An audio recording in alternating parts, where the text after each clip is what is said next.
वाकड परिसरामध्ये जे आरक्षण टाकलेत तर ते चिंचवड मतदारसंघाचे सन्माननीय आमदार यांनी ठरवून टाकलेत का?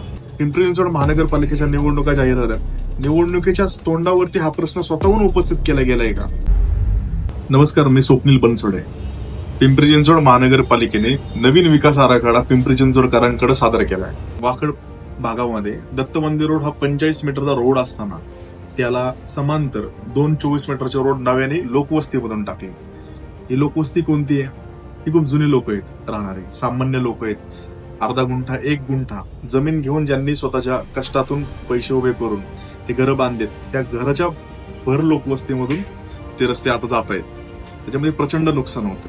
हे आरक्षण टाकलं हा विषय आमदारांना माहिती होता, तर ह्या विषय थांबवण्यासाठी आमदारांनी काय विशेष प्रयत्न केले असं मला आज प्रश्न पडतोय. भोसरीला टीपीचं जे आरक्षण पडलं होतं ते आरक्षण त्या ठिकाणच्या आमदारांनी पुढाकार घेऊन योग्य वेळेमध्ये ते मार्गीस लावलं. मग वाकड परिसरातल्या आरक्षणावरती फक्त आश्वासन देऊन मीटिंग घेऊन त्याच्यावरती सोल्युशन कसं निघणार आहे याचं मला अजूनही उत्तर मिळत नाही. ज्या ठिकाणून 24 मीटरचे रोड जात आहेत त्या ठिकाणी प्राधिकरणाचा प्रश्न अगोदर पेंडिंग वरती असतात, त्याच्यावरती कोणतंही ठोस सोल्युशन पिंपरी चिंचवड महानगरपालिकेकडून स्थानिक जे लोक राहत आहेत त्यांना न भेटता त्याच्यावरती 24 मीटरचा आरक्षणाचा रोड कसं काय टाकू शकतो? हे सगळ्या गोष्टीतून मला असं वाटतंय की पिंपरी चिंचवड महानगरपालिकेच्या निवडणुकीच्या तोंडावरती असा प्रश्न ह्यांनीच उपस्थित केलाय का? आणि हेच त्या प्रश्नावरती सोल्युशन देण्याचं आश्वासन देत आहेत का?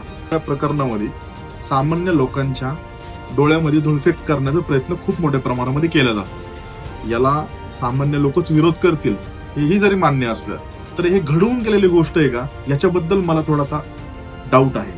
हे सन्माननीय आमदार त्या दिवशी वाकडकरांना म्हणाले की मी तुमच्या सोबत आहे, पण तुमच्या सोबत आहे याचा अर्थ मला समजला नाही.